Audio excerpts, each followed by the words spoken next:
I'll now give the floor to our vice presidential candidate, Professor Yemi Osinbajo, to address Nigerians in Canada.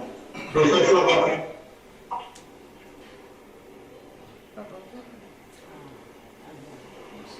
Thank you very much. Can you hear me?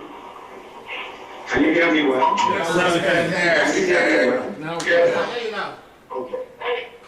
Okay, thank you very much everyone for coming out today to interact with me here in Lagos. I'm extremely humbled by this whole, even your coming out at all, because I never thought there were so many people interested in goings on in Nigeria. I even see that you have some posters out there, and that is absolutely incredible. Some of these posters look a bit better than some of the stuff that we have.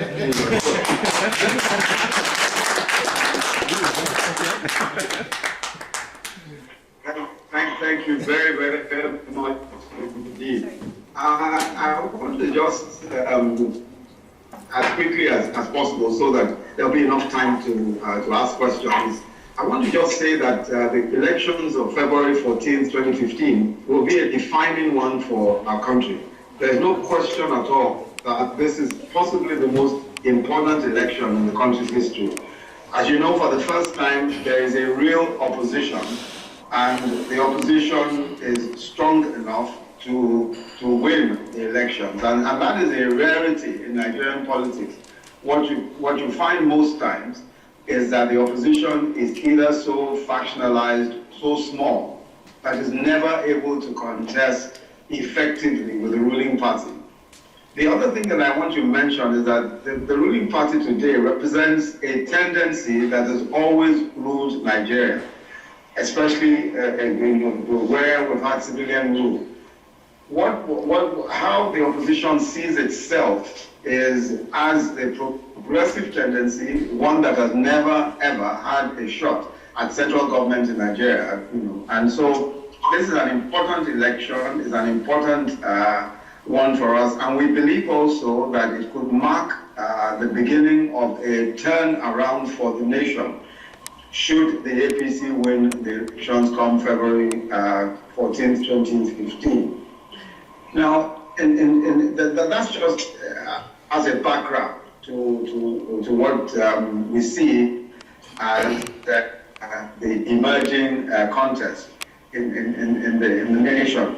I want to just say that the APC has taken time to draw up a manifesto which we believe will effectively deal with many of the major issues that confront our country at this time. The key issue for our country now, the key issue is one of management of resources, and of course associated with that is corruption, and the second issue is security. Of course, the economy is important, and I'll come to that in a moment. But one of the critical things about the way the Nigerian state has been run for so many years is the graft and corruption that has attended all government policies and decisions. The effect, of course, is that the country cannot move forward. There is very little development, and that is largely on account of the fact that corruption defines practically every aspect of our lives. It defines the way that public policy is structured. It defines who gets what and how things are done. So it is so important that we are able to deal with the issue of corruption, and that's why the APC has made this a central issue. We believe strongly that General Buhari, he has a reputation anyway for being a strict and serious fighter against corruption. And that reputation, I think, is important, and we think is important because possibly for the first time, we will have in office under a civilian regime a president who is known for his anti-corruption stance. The second issue, of course, is security. And of course, we all know that the protection of life and property is the most important duty of government.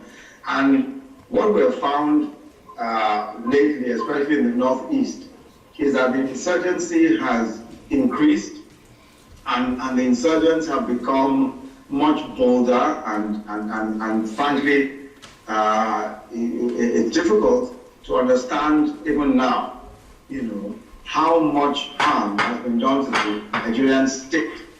It is clear that there is a problem with just maintaining security, especially in the Northeast. And the tendency when these things happen is that it could spread. It could spread across the country. And so we're very concerned about the issue of security. And it's also one of the very serious issues on our agenda to ensure that we deal with the issue of security. Now, how do we deal with security? The first thing that we have identified is that you need to have a commander-in-chief who is leading from the front. A commander-in-chief who understands what the issues are and he leads from the front. At the moment, unfortunately, we do not have that. The commander-in-chief has not been leading from the front. He has not, for example, he has not even as of now visited many of the places where the insurgency has arisen, including Chibok, where the 200 girls were taken from. And we think that the commander-in-chief must inspire confidence. He must lead from the front. He must be seen as the symbol of the country's fight against insurgency. That's one. The second issue is that we need to equip the military. So far, we're told that over 4 trillion naira has been spent on defense. And that's a substantial amount of money. And we think that it's not reflected in the equipment of the police, in the equipment of the army, and it's not reflected in the way that the soldiers are treated. So we think that we need to equip the military properly. We need to take that issue seriously, because a lot of the demotivation that we see in the military is on account of the fact that they are not well equipped and they don't feel that they are adequately supported to fight the insurgency. The third point is that Boko Haram has continued to increase in number. Their numbers appear to increase. And the reason is that in the north of Nigeria, as is the case in many other parts of the country, most young people do not have a stake in society. They are desperately poor. I mean, we know, of course, from the figures, that over 110 million Nigerians are extremely poor. A substantial percentage of that number come from the north, and especially the northeast. So what Boko Haram offers these young men is an opportunity to go into towns and cities to loot and also to take women, and whatever they take is theirs. For young men and women, for young men who have no stake in society, that is a good offer indeed. And that's why the number continues to increase. So we think that it's important that that we're able to give these young people an alternative. We're able to give them an alternative, we're able to employ, we're able to give them jobs, we're able to give them resources, and we're able to get them back to school, those who need to go back to school. We think that that's an important thing, because otherwise the number of the disaffected who will join the Boko Haram will continue to increase. And that itself comes back to a priority issue with us. Of course, I've said management of resources, corruption, and all of that, and security. But in terms of the economy and the well-being of our people, as I've gone out on the streets and spoken to people, and even before then, it's apparent that the cry of every young Nigerian is jobs, jobs, jobs. Every young Nigerian is they're just crying out. 80% of Nigerian graduates cannot find work. Over 40% of those who are not necessarily graduates, but who are out of school, also cannot find jobs. So we have an emergency. We have an emergency out here in Nigeria, where most young people simply cannot find jobs. Now we've got to understand that is against a background of a society that offers no social security whatsoever. So it's free fall. If you don't have a job, you're in trouble. You cannot pay, you can't pay medical bills, you can't educate yourself, and in many cases they can't even feed. They can't even find money to eat. So we're in a situation where very many young men and women simply do not have any kind of resources to speak of and are desperate. And that's why, the rise in violence, even in the Niger Delta, we found that was exactly the same situation, and that also fueled the militancy of the in the Niger Delta. So with that, jobs are important. We must create jobs. We must enable the environment so that there will be jobs. Now, how do we intend to go about that? The first is that we believe that because we have an emergency, we must ensure that there are some government-created jobs. We must simply, by way of a first step, create some jobs directly. Now, there have been arguments, ideological arguments back and forth. There are those who say that government should not create jobs and that the government should let industry create jobs. But our position is that we have a problem here. We have an emergency, and that government must be the leaders in providing jobs directly. So what we're saying is that come May 29th, 2015, which is when we expect that our government will be sworn in, jobs will be created. Every state will create 20,000 jobs directly. And we expect that the federal government will match those jobs. The federal government will participate in funding those jobs, so that as an initial step, we're able to provide some jobs for graduates immediately. The second, our second plan is that, of course, some of us are aware that we have the National Youth Service. When a young person graduates in Nigeria from university, they spend a year of national service. In that year of national service, government pays them a salary. Now, usually, when they look by the next year, they're out there on the streets looking for work. So one of the ways that we intend to intervene, that government intends to intervene, is in the year after youth service, we intend to continue to pay a stipend to graduates, to the graduates of the scheme, for while they are engaged in vocational training and engaged in life skills. They're training for all sorts of skills.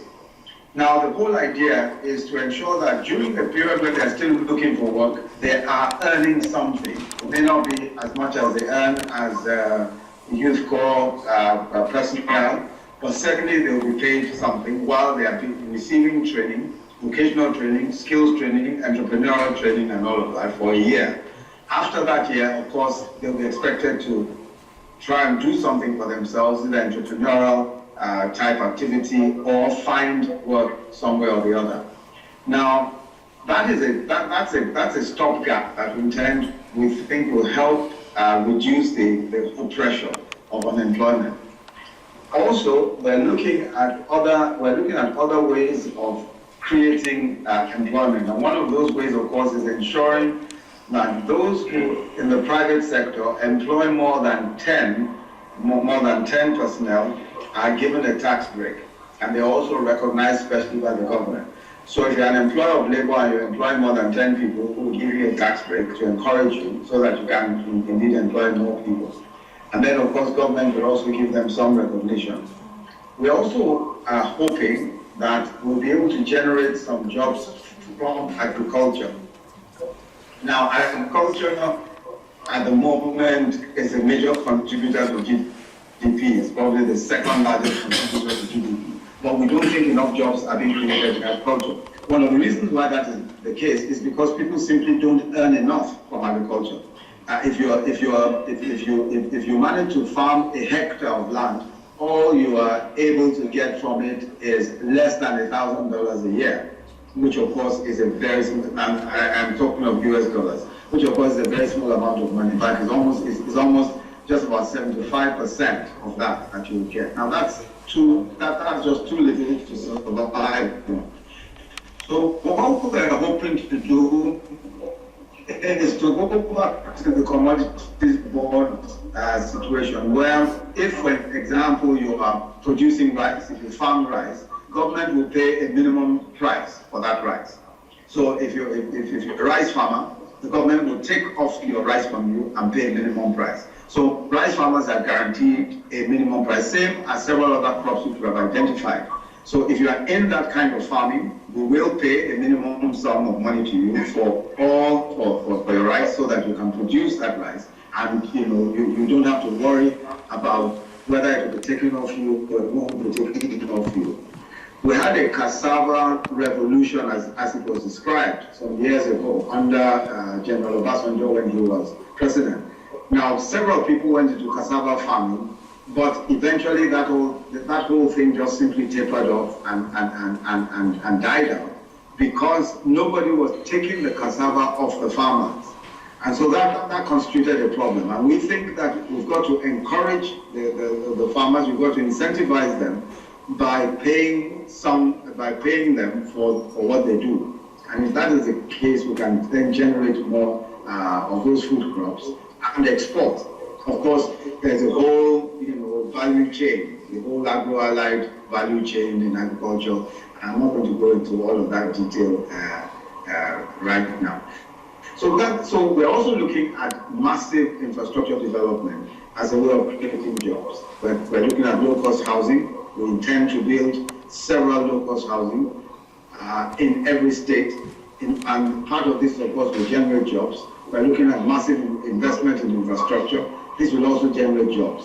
You see, the point also to be made is that sometimes when some of these things are said, they may appear to be the sort of thing that has been done in the past. Unfortunately, what has happened in the past is that a great deal of money is wasted or stolen, as a result of corruption. So you find that there are projects that governments have said they've done, but in the end, you simply don't find anything there, or those projects are abandoned. So we think that with a government that is serious and transparent, a government that is serious about corruption, we can actually bring value to infrastructure development, we can bring value to the building of low-cost housing, and we can actually generate jobs. We also think that an important tool for job creation is encouraging our young people, especially in the area of technology. Many young Nigerians are technology buffs, as you would find in other parts of the world, but they need to be encouraged. They need to be put in a situation where it's much easier for them to do these things. So we intend to set up with the involvement of the private sector, with the involvement of Google and several of the other technology companies. We intend to set up what are called co-creation centers, where young people can go and these are well-equipped places where they will find all the facilities and power, which is very important. These are almost like industrial parks where they can simply operate from and there will be power. And they can make applications and do all sorts of things that they need to do. Many young people in Nigeria develop apps that can be used anywhere in the world, but they need to be encouraged. They need to be in a place where there's constant power supply in order to be able to do their business and all that.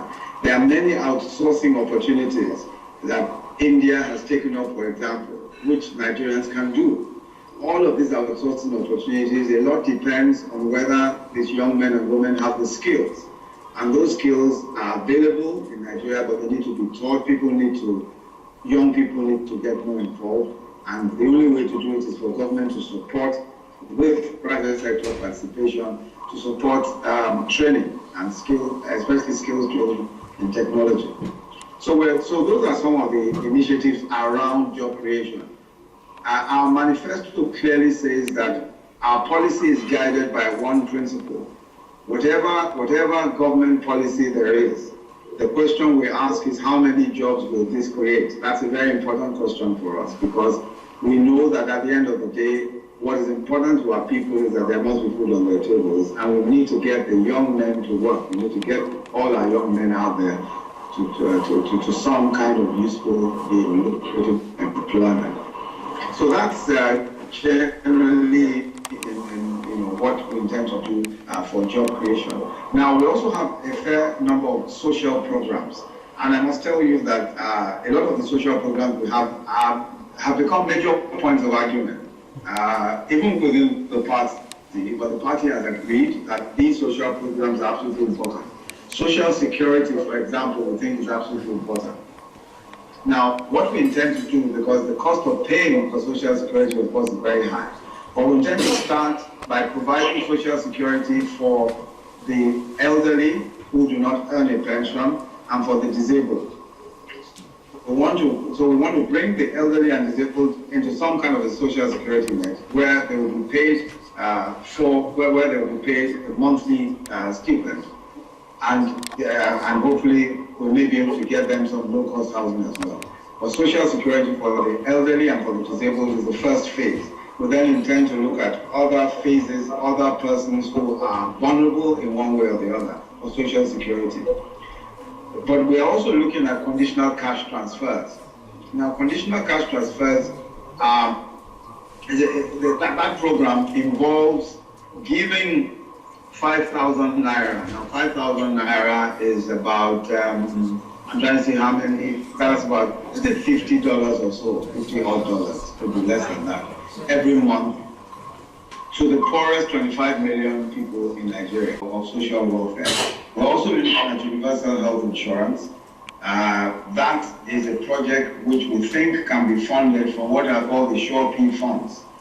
Now, universal healthcare insurance, what we intend to do is to ask everyone to pay 1,000 naira only. Now, we expect that maybe 70 to 100 million people can pay 1,000 naira only. For payment of 1,000 naira and backed by the Sure P funds. Now, Sure P is money that we got from fuel subsidies, right? When we took away fuel subsidies, some of the savings we made was put into something called the Sure P funds. At the moment, the way those funds are being disbursed obviously doesn't address any of the critical problems of the nation. So we think that if we take the Sure P funds, we can match them with whatever it is that people will give to start a universal healthcare policy. We expect that universal healthcare system, the universal health insurance system, will help, first of all, in developing and deepening our healthcare system generally. We have a problem, of course, with hospitals, the number of hospitals. We think that if you have money coming, the kind of money we expect to come in from insurance, we expect that we'll be able to build more hospitals, more primary healthcare centers, and we'll be able to access drugs, and the whole pharmaceutical industry too will improve. So we're looking at that for universal healthcare. Now, power is a major problem for us, and we think that power has to be addressed. When in 1999, I think it was 1999 and 2000, we were generating about 3,000 megawatts of power. So many years after, we're generating still about 4,000 megawatts of power. Now, our real needs are in excess of 100,000 megawatts of power. So there's a need for us to generate power and to distribute power. What has happened so far is that some segments of that whole power value chain have been privatized. We have distribution has been privatized, some aspects of generation have been privatized, but transmission is still in the hands of government, which of course means that there is still, as it were, a clog in the wheel.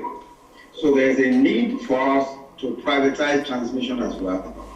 And then secondly, we have a problem with gas. As people say, Nigeria's power problem is actually an energy problem. We have loads of gas, loads of energy. But that gas simply isn't getting to the generating plants. And that's because we don't have yet a proper gas frame, we don't have a gas infrastructure. And of course, it's going to take anywhere between 10 and 15 years to build a gas infrastructure that will be effective. So what we intend to do as a government is to decentralize to a certain extent. We think that we need independent power plants in different locations, and these independent power plants don't have to go through the grid.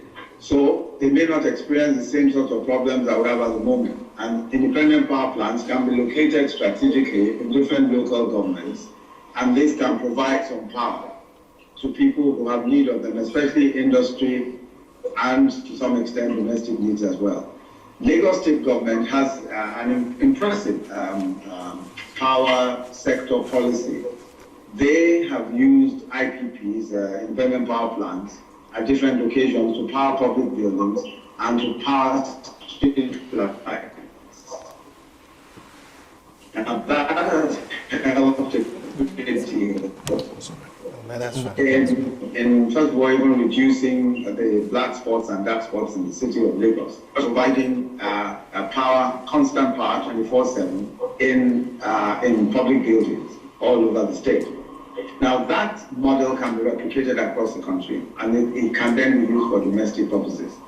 Our gas problem, we think that if we have a gas mix, we cannot rely only on liquefied natural gas. There's also LPG. We need to use cooking gas, some kinds of cooking gas as well.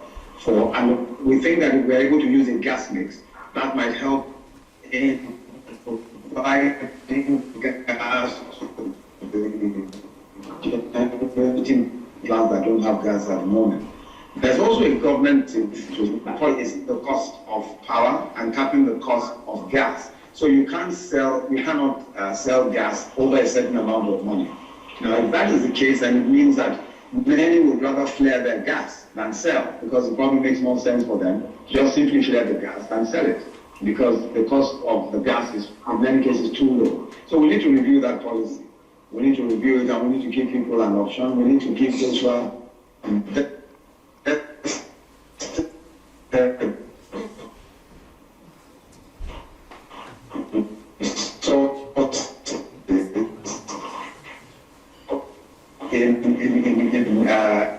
in oil and a few other things. I will go on for too long, so that you will get a chance to ask questions, and perhaps you can then talk about some of those policies as you ask the questions. Thank you very much.